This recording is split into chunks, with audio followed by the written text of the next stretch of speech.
Hold up. Every day I wake up, wake your ass up. The Breakfast Club. Y'all finished or y'all done? Morning, everybody. It's DJ NV, Jess Hilarious, Charlamagne the guy. We are the Breakfast Club. Loren LoRosa is here as well, and we got a special guest in the building, pro BMX biker athlete, brothers from Queens, Nigel, Sylvester. Ladies and gentlemen, welcome. Yes, sir. Thank you so Big much. Queens. Big Queens in the building. How you feeling? Incredible. God woke me up this morning, so it felt great. There you go. Now when we get brothers like you, I like to start from the beginning of how, right? Right. So you're from Laurelton, Queens. Yes, sir. Which is north side, which is the same side of Queens I'm from. I'm from Queens Village. And growing up in Queens, we all rode bikes, right? Mm-hmm. But we didn't ride to the caliber of that you rode for. We rode to go to the park. We rode to go to the store, the bodega, to go to White Castle, to go to Linden. Oh, to Springfield over there. We rode for all those places, right? We had to dodge the Brooklyn kids from trying to steal our bikes all the time. Right. But you took a different route. So start with you growing up in Queens and how you got into BMX biking and taking it serious. I mean, just like you said, right? Like, we grew up riding bikes in that capacity to get from point A to point B. Mm-hmm. For me, it was like during that point A to point B, I was like, I want to jump off this curb, or I want to pop a wheelie, or like I was curious in that way. And that just, man, it took me down a route of like, okay, like how far can I take this, right? Like how many steps can I jump down? I want to grind this bench over here. And once I started to discover that you can do it professionally, I was like, oh, this is what I want to do. I was sold after that. But what got you into that? Because growing up in Queens, you know, sometimes we idolize basketball players because we see them, right? We see Mark Jackson from Queens, Stevenson, and all these other people. We see rappers, Run DMC, Tribe Called Quest, 50, and whoever it was. We seen him, DJs, Jam Master Jay, Clue, myself. But what got you into say, you know what, I can do this professionally? What were you watching that says, I want to do this? I seen it on TV, right? I've seen X Games on TV, seen guys like Dave Mirra and Matt Hoffman and Ryan Nyquist, and these guys were flying through the air.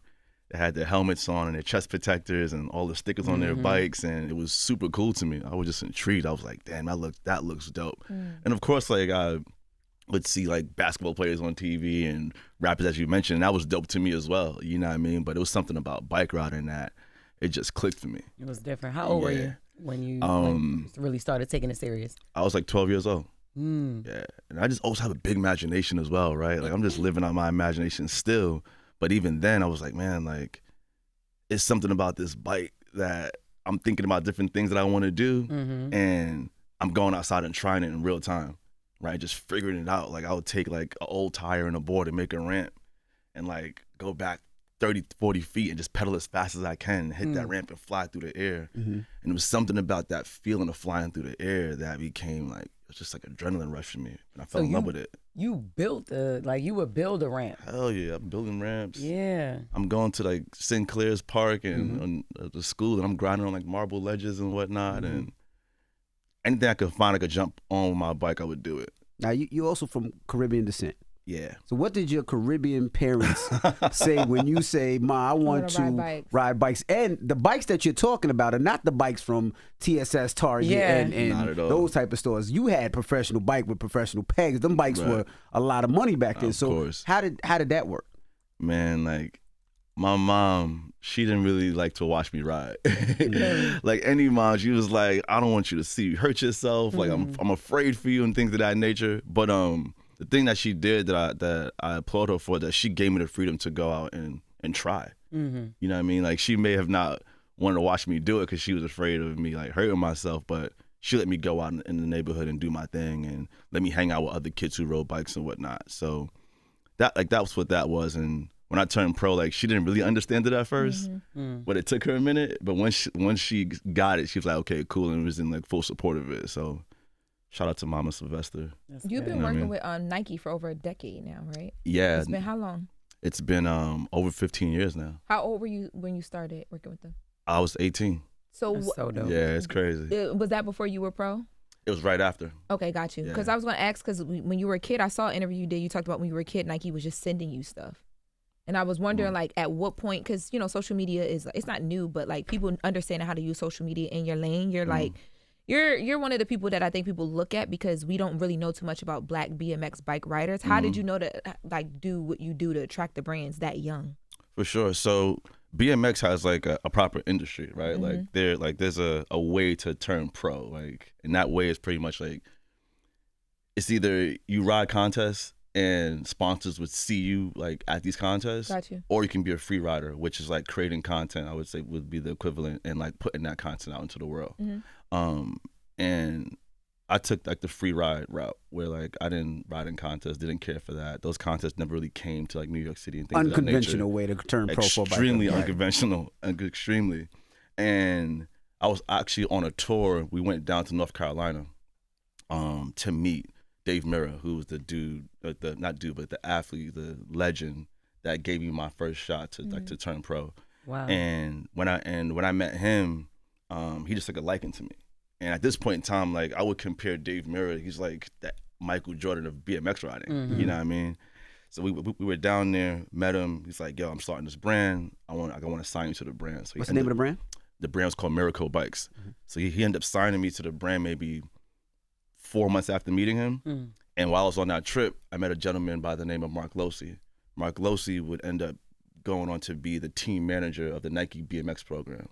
So shortly after signing with Dave Mirra, Mark Losi was like, "Cool, like I'm at Nike now, I'm gonna sign you." So I literally signed, I turned pro and signed to Miracle Bikes and Nike all within the year of turning 18. It's fire. Was there any pressure for yourself? Because I know growing up, even watching television in the X Games, there wasn't too many black people doing it. Right. So now you are kind of the black guy that does it. Is there any pressure knowing that all these kids are looking up to you because you're the one that looks like me? You're the one that looks like my brother. You're the one that came from the place that I came. Is there any pressure with that? No, because there were black BMX athletes on a professional level before me, you know, and a lot have come after me. I'm just doing my thing, honestly. I don't feel any pressure. For me, it's, as far as pressure for that, for me, it's more I put the pressure on myself to be the best. That's what matters to me at this point. Like, I'm here for a reason, and I want to leave a mark that will stand the test of time. You were probably one of the first that really mixed the culture together, right? Because usually when you see a BMX biker, you'd be like, "That's not me. I like what they're doing, but that doesn't represent me." Yeah. Or if you see somebody be like, he doesn't wear what I wear. But you were totally different. Right. Like you were the, I don't want to say the hip hop BMX biker, but you were the hip hop biker. Like you were the one that's like, your son looks like me, he talks like me, he listens to the music I listen to. So explain that a little bit in that breakdown. I mean, I think it's similar to what you just said, right? Like, we grew up not too far from one another, so that was the environment. You know what I mean? Like, I'm watching, like, my older brothers and whatnot come through the block in rimmed up Maximas and Lexuses and whatnot, and, like, I'm watching music videos on TV, and I'm going to the Coliseum block to go shop, to go buy jerseys and warm-up suits and fitted hats. So I come from that. So when I turned pro, even just, like, BMX rider in general, I naturally mixed those two things together because that's just who I was. I never was, but who I am. You know what I mean? So that's why it looks like that. That's why it comes across like that, and it comes across real. It's not like forced, or I'm not living outside myself or doing something that's not me. Yeah. Was it difficult for you? Because during that time, it was a lot of BMXs were so crossover, right? They were so Abercrombie and Fitch, but you weren't.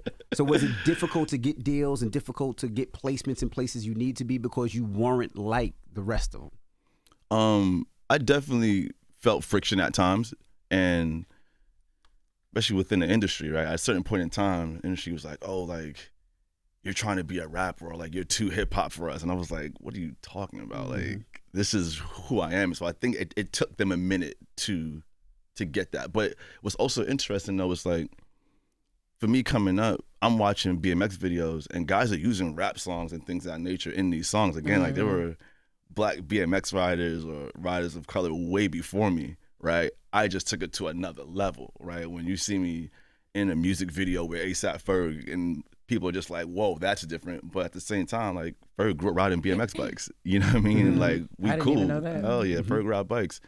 Ferg was in one of my first videos back, I think it was like 2008, 2009 or something like that. It was before he even started rapping. I didn't He was know in one of that, my but you videos. could tell his fashion too. He Hell dresses a lot like BMX. Yeah, I mean, like, it's just part of what we do, right? Like, just because you ride bikes doesn't mean that we're not into other things. It means that doesn't mean that we're confined to one space. Right. You know what I mean? Like, nah, like, it's just part of what we do. It's growing up in the hood, like, you ride bikes. You know what I mean? And it's good as you make it look relatable, though, because, I mean, you make it more relatable because although bikers do more than just ride bikes, to some kids may think that's like a category where it's like, You know, not like for instance NASCAR. You don't see a lot of black NASCAR drivers. You know what I mean? So to your point, like what you do, you make it look more accessible and more relatable to like somebody growing up in Queens now or Brooklyn or whatever. You know, so I think that's super important to me though, right? Like I want kids from those neighborhoods to know that they can do this too.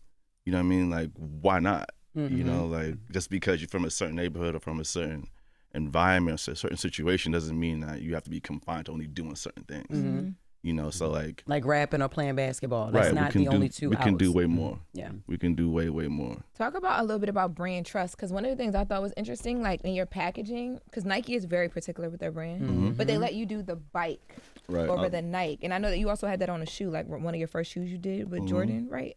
Yeah, I love it. Look how cool it looks. Yeah, but yes, Loren, I mean, I didn't even. It's fire, right? Yeah. And even so, like if y'all, I was really researching yesterday because I think what you do is so fire. But Thank you. if you look closely, there's like a distorted text on this, right? Nike don't play about their branding. How was it for you? Was it your idea to say, hey, can we do the Nike as bike? And were they just down, or did they come to you with that? No, so what I did my first AJ1, my first collaboration with Jordan brand was in 2017. And that's when the idea sparked. I remember I was sitting in like the Energy design room looking at one of the reference shoes that we were using. And I'm looking at the label just like this. I'm like, man, it'd be so cool if we just turn the N to a B. And at that point in time, we were like, no way they'll like let us do it. So we just sat on the idea. And this is when I was still signed to the Nike side of the business. I signed to the Jordan brand side of the business in 2021.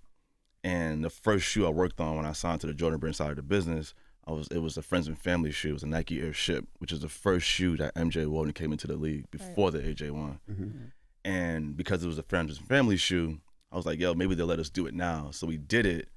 And then once we posted it online, it went crazy. I think it was because of the concept made so much sense, right? Like people have watched me on my bike in the air for my entire career, right? So when you take something like that and then you bring it together with bike air, and it's like, oh, it just makes so much sense. I think that's why it just took off. And now like all the shoes that I'm doing, they have bike air on it. Fire. Do you like resellers reselling your sneakers or not? Because some of it, like the brick by bricks, it was like World War II out here. You gotta love it. I mean, the way that you it have was to. crazy. It went stupid. Yes. Almost impossible to find. You like that or no? Because how do you benefit from resellers? That's part of the culture. That's just part of the culture. You know, like the fact that people want to pay 2, 3, 4 times over like the retail price for the shoe. It just says that, I mean, like they love the product. They relate to the story. It has equity in it. You know what I mean? The resale game is a whole industry. You know what I mean? Like people feed themselves and feed their families off that game. So shout out to the resellers, man. Do y'all thing. I was reading something where it says, you know, when you were a kid, when most kids were going to Green Acres Mall or the Coliseum, you wanted to get on the train and go to Soho. Yeah. What was so special about Manhattan and Soho during that time that was like, you was like, nah, I don't want to do what y'all doing. I want to kind of do my own thing. Right. And that was probably like 10th, 11th grade, I started to do that. So my mom worked in the city. So when I was a kid, she would take me to the city to her job. So she taught me how to ride the train. Right. And at a certain point, just like, man, like, I don't want to dress like everybody else. So I started to go further out to get pieces or clothes or things that no one else had. So I would go to like Supreme, and I remember going to Supreme to buy like my first Nike Dunks. Like I think it was a T19s. It was an all blue Nike Dunk, and nowhere on the Ave had them. Nowhere in Green Acres had them. And it was that thing. It was having pieces, having sneakers that no one else had. You know what I mean? You know, you come back to the hood rocking some of the No Scott and be like, yo, where'd you get those from? So that was the thing for me. Did somebody think you got them from Canal Street? Because that's the first thing somebody said. We ain't got them. Where you get those from? We ain't never seen those before. But you look at the game now, and that's just normal, right? Like kids are leaving whatever, going to wherever to get the pieces that no one have, or to have that thing that none of your people's got. You know, it's just part of getting fly. Now, also riding. When I was a kid riding, we didn't have helmets, right? We didn't ride. We didn't wear helmets, right? So, what was the worst injury that you've got riding, and what happened? Yo, I was gonna ask this question, man. I think people look at BMX and it's like, man, like it's like the most dangerous thing. It can be. Other stuff that's dangerous, but one be. slipping, one trip, one misser. It's just as dangerous as any other sport, right? Think about a running back coming through the line. Is Ray Lewis right there, ready to? At least he got some padding in Yeah, the helmet. his padding, his helmet, something. his There's knee rules and pad, regulations. all that. And you know when to expect it. With the bike riding, it's like it could not happen, but it could also happen insanely. I watched crazy. Nigel do something the other day, and I'm like, no disrespect, Nigel is getting up there in age. I'm like, his body ain't gonna heal if you miss up. I got did a scared. jump in Nah, the back quick. you You got know no what I'm saying? helmet, no knee pads. No, I mean I know it don't go with this is the a new fit. gen that we like just dropped a couple minutes ago. Yeah, and this is like probably mid to you, but I was like, whoa. My knees hurt watching it. Yeah. So what was the worst injury? I broke my wrist on my 19th birthday. That was terrible for me. It was my first major injury. And from then it's just like bruises, you know what I mean? Like my shins are all jacked up. Again, I've been doing this for so long. Like any athlete, you get to that point where it's like, man, you of course you can experience injury. It's part of the game, right? And to your point, but also like, yes, you know to expect that you're gonna get hit when you're playing football. It's the same thing, like. But you're trying not to. But the same thing with bike riding, right? Like you're trying to land every single trick. You're not trying to hurt yourself, right? And it's a true art form, right? Like you don't just go out and just jump off of something. Like you work your way up to that, right? So if you're trying to go jump down 10 stairs, you're gonna try 2 first, master that, then you go to 4, 6, so forth and so on. And everything is very thoughtful, right? Like it's not just like I'm gonna wake up today and just try like this thing I never tried before. No, like it's calculated, right? It's all calculated. And for me personally, being as calculated as I am, I have, I guess, like limited the amount of injuries I had, and of course by like the grace of God. But you still enjoy it now, though? Do you still enjoy riding it? Because I love it. When you wake up in the morning, you can be like, I could take the Ferrari, I can take the Maybach, or I can take the bike. Like, you know what I mean? So do you still enjoy it? Be like, now I'm gonna take the bike and I'm gonna hop. Nah, I love it, man. I got the bike in the back of the wagon right now. You know what I mean? Like, We'll do some pull tricks over in and get Times it. Square. yeah, you just pull up sometimes and You know get it's a busy. big ass staircase in Times Square. You're gonna go jump down. Just got you out there with the TikTokers and the rest. Right. Why they Up there dancing around filming their content and whatnot. Yeah. No, I still love it, man. I still enjoy going to the skate park. I still love being out there, finding spots, challenging myself in that way. Like it's still my truest form of self-expression is BMX riding, you know? Is there a trick that you have not mastered yet that you feel like, yo, I gotta do this? This is on my bucket list. Like what is that one trick that you're still trying to master?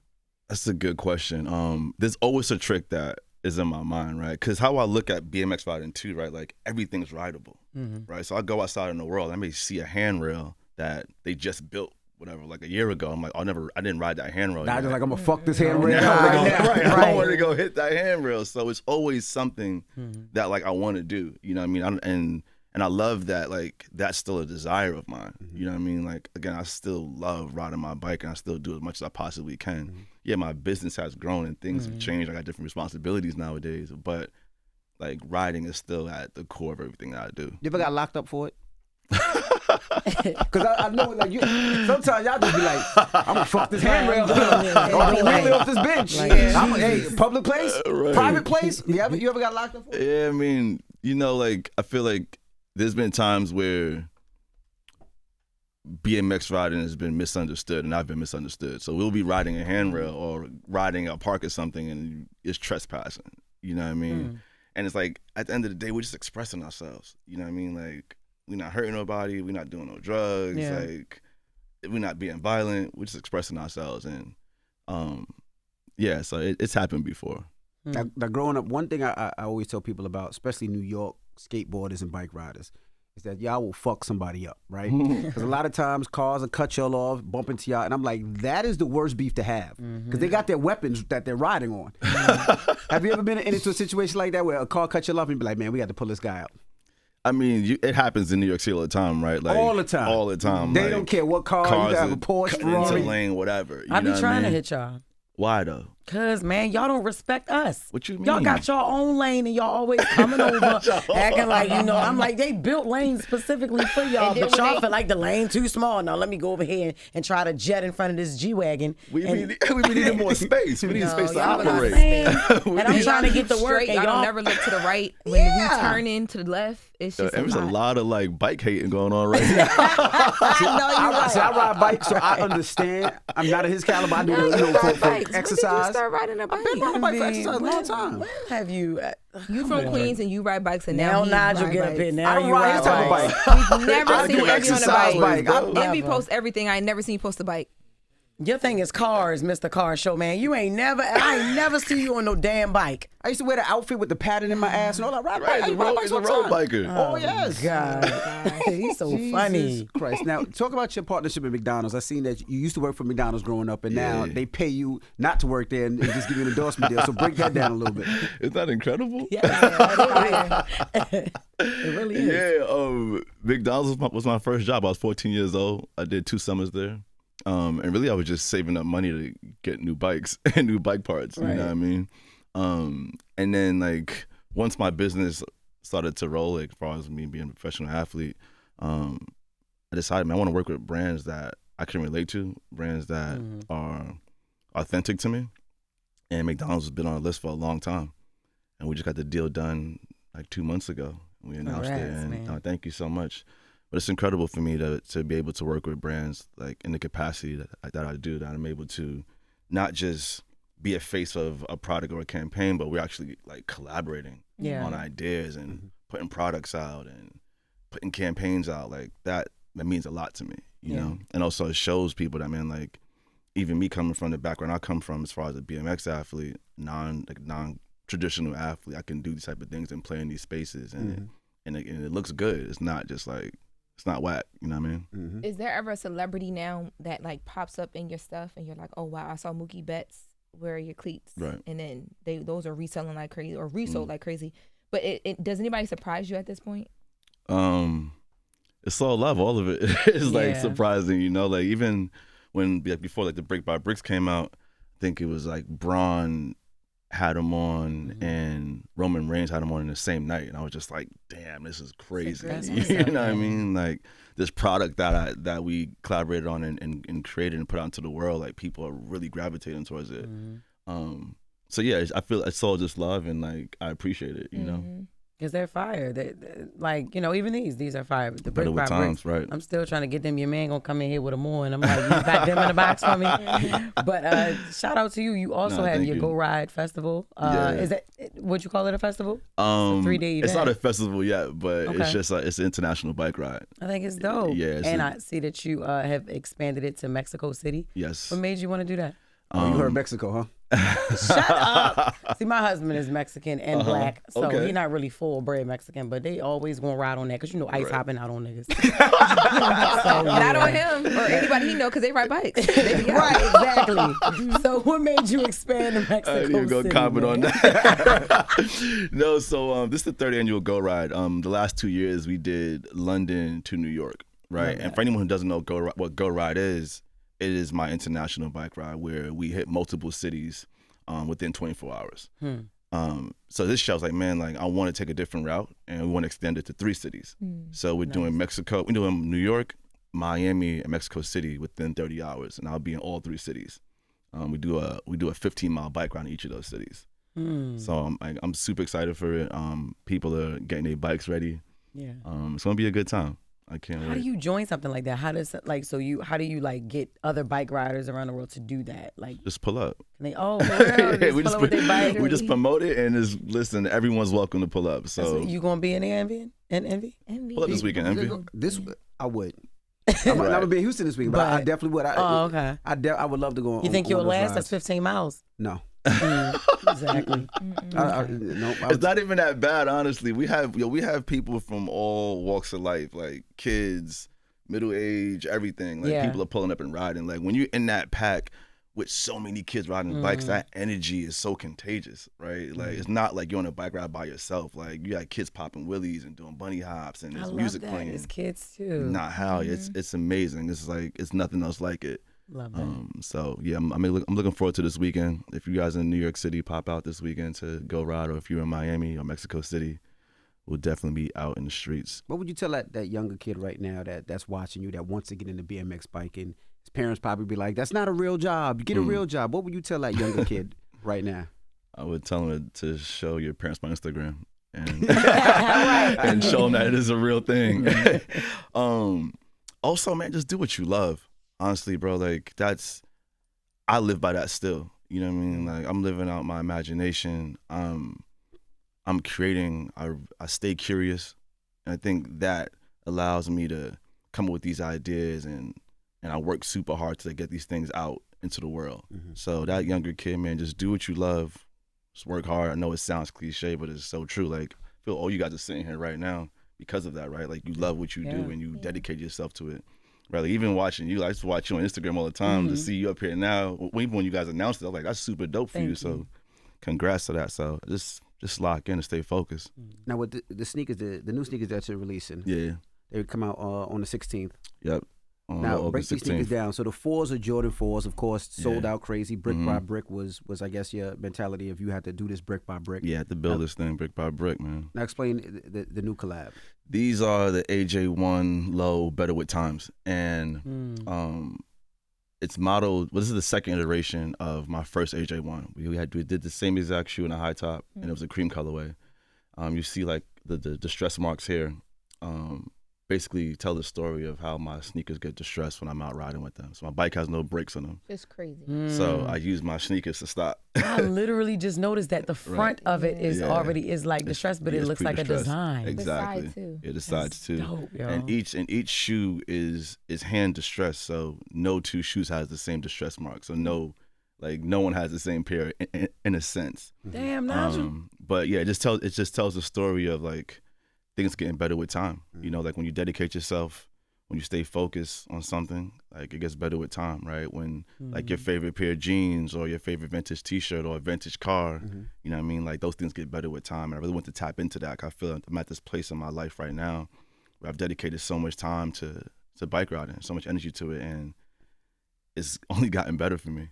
And I feel like we all have that thing that has gotten better with time. When you do your deals with Jordan, do you decide what sneakers you want to do over, or is it one of those things you have to come to the table? Like if you say, yo, I want to do the Concords over, or is it like, how does that work? Because I noticed even with Jordans, some sneakers he ain't doing over. Nah. Some he does. Like even with the Jordan 4s, you don't really have too many people that do the 4s over. So how do y'all decide how y'all want to do it, or how you attack designing a sneaker for you? It's a collaborative effort. You know, sometimes it's like I'm in a place where I want to do a certain silhouette. Sometimes the brand is like, this is an initiative for us, and it's a collaborative effort. We come to the table, we'll decide what works for everyone, and take it from there. You know, this one in particular, we had designed it shortly after my first one came out. We had sampled it, so we had this in the chamber for years now, and it was like, man, it's time to put it out, because I've been wearing it for the past like 3 years. It was like, it's time to put it out. So that's how this one came about. Now, what's your dream Jordan sneaker that you would love to do that you was like, this is the one I want to do over after this? Oh man, there's so many. I definitely want to do like a 5 or a 6 or a 17. I think that would be next. 17? Yeah. Somebody got to show me them. They the ones that the Mexican stepdads be wearing? Oh, man. Which ones?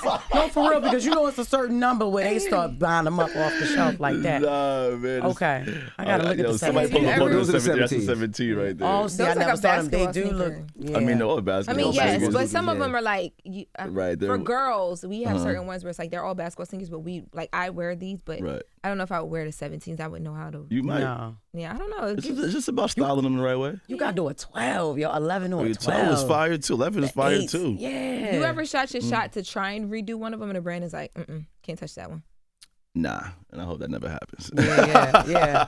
She always, she's the queen of speaking things into existence. Knock on wood. My bad. Nah, listen, like we're in a very good place right now, man. Let's go. We've put out, this is the 4th shoe I've put out in the past year, and the streets have been loving all of the collabs so far. So I'm hoping that we continue on that trajectory. Even about your shoe that you got now, the AJ what AJ1? AJ1, man. You say how you use your shoe to stop yourself because you know There's no brakes on this right? bike. Yeah. Shoes have come a long way. Like you actually have like a distressed shoe. Yeah. I used to whoop my son ass for messing up a pair of ones. And he had brakes on his bike and he was still stop. So it's so dope that you're doing that. Like that's dope because kids, shoes are expensive, especially for y'all boys, man. Like when y'all feet grow big at a faster pace, and I ain't about to be. So I'm gonna buy some distressed ass shoes for my son, so he ain't got the. That's actually a good thought, though, right? That's because right. like we kind of taught to not mess your sneakers up, and now we're selling sneakers that come distressed. Yes, you should have me do a commercial. I'm gonna keep that in mind. Shoot a commercial, I'm absolutely. gonna keep that in mind. It's also interesting too because the first one we did that came distressed, it was one of the first shoes. I think it was the first shoe that Jordan Brand ever done that has come pre-distressed. So that also like set off a wave of a lot of distressed shoes coming after it. How did you partner with MTA? How did that come about? That's big to me. We all grew up on the MTA, man. He's probably fucking up the subway train. Exactly. It's like we gotta get this guy with us, so he starts fucking about trains. You're the ambassador for the MTA's ride inside. That's crazy. I think that's dope. Yo, this is great. They hit my line. It was like, we trying to do something. I love it. No, but no, like that, like the current campaign that's running with the MTA, it's meaningful, right? There are a lot of kids that are getting hurt because they're subway surfing, and it's super dangerous, right? Over 4th of July, we've seen some unfortunate things happen. So when MTA approached me and said, listen, we're facing this issue, would love to partner with you to combat this issue. I was like 100%. I believe in it. And we launched the campaign, like 2 months ago, Reggie? A month ago? About 2 months ago. Ride alive and stay inside. I like that. Ride inside, stay alive. So no, it's dope, man. And for me, it's like I grew up taking a train from Queens to the city to go ride like the Brooklyn Banks and meet up with my friends. So now I have the opportunity to partner with the MTA on a very positive initiative, man. It means a lot to me. And what was the biggest obstacle you faced throughout your whole career with everything that you did riding? What was the biggest obstacle, the biggest problem? I think I'm still facing that. It's just educating people on what BMX is, you know, and continuing to set the stage for it and like open the door per se. You know, there's still a lot of people who don't know what it is or don't respect it in the way that it should be. So again, it's just educating people on what BMX is and like showing the world like how powerful the bicycle is. You know, I always say the bicycle is the most accessible mode of transportation in the world. Anywhere you go in the world, you'll see someone riding a bicycle. You can't go outside without seeing it. Yep. So I think there's so much power to unlock, and that's that's the mission I'm on right now. And do you consider yourself an athlete? 100%. Some people feel like an athlete is a basketball player, Right? But they haven't seen some of the shit that y'all be doing, Right? Because that should be athletic. Nah, because I can't do it. it's- Most of those people can. I mean, listen, like there's so much training that like goes into it. And I was having this conversation yesterday. I was doing this interview. And I was like, in my younger days, like, I didn't consider myself an athlete, like prior to going pro. But once I went pro, I got also signed to Gatorade, like shortly after going pro. And they have a sports science institution in Chicago where like they'll bring athletes in and like pretty much test like your reaction, your stamina, all of the things. And I went there and I spent the whole day there doing these different tests, right? Like, again, they had me on a treadmill, they had these tubes coming out, like whatever. And my results was like, man, like your body is working just as hard as a basketball player or a football player. Like you're on the same level as that. And that's when it hit me. I was like, oh no, yeah, like I'm legit an athlete. Yeah, like my like vehicle is different. I mean, I'm like my body operates in a different way, but I'm 100% an athlete first and foremost. For sure. Well, there you have it, man. Make sure you pick up his sneaker that comes out on the 16th and tell him about Go Ride again this weekend. Listen, Go Ride 2025 is happening this weekend. We're here in New York, Miami, and Mexico City. Go on my Instagram at Nigel Sylvester for all the details. People got to register, or they can just pull up. They can pull up and register when you get there. Just sign a little waiver, and we're gonna ride out and have a really good time. You starting in New York this weekend? Starting in New York this weekend. What borough? In Manhattan. Starting in Manhattan. We're gonna do 15 miles, and then we jump on a jet. I'm gonna go down to Miami. But no, y'all not jumping on the jet with on them. the jet? No, everybody's being my team. Y'all not jumping on the jet with them. I'm not coming to include the jet. Like, what? I ride the bike to the jet. You get nigga on that jet? I'm like, I gotta go get a bike. She about to go buy a bike. In the outfit. Try to jump on a jet with you, Nigel. You should still come out like Her hair will fly right off, Nigel. Her hair will be in Queens, and she trying to get to Manhattan. Stop playing with her. Put a little head tie on you or It's something. okay, because when he starts sweating, we don't want to talk about what starts flying. Oh man, yo, y'all shooting in here. Let me not catch a straight. I know, right? Nigel Sylvester, ladies and gentlemen, make sure you follow him and go out and ride. And we appreciate you. And I love the fact that you represent the borough all the time. Big Queens. Shout out to Big Queens. Queens get the money. Thank you. Nigel Sylvester, it's the Breakfast Club. Good morning. Hold up. Every day I wake up, wake your ass up. The Breakfast Club. Y'all finished or y'all done?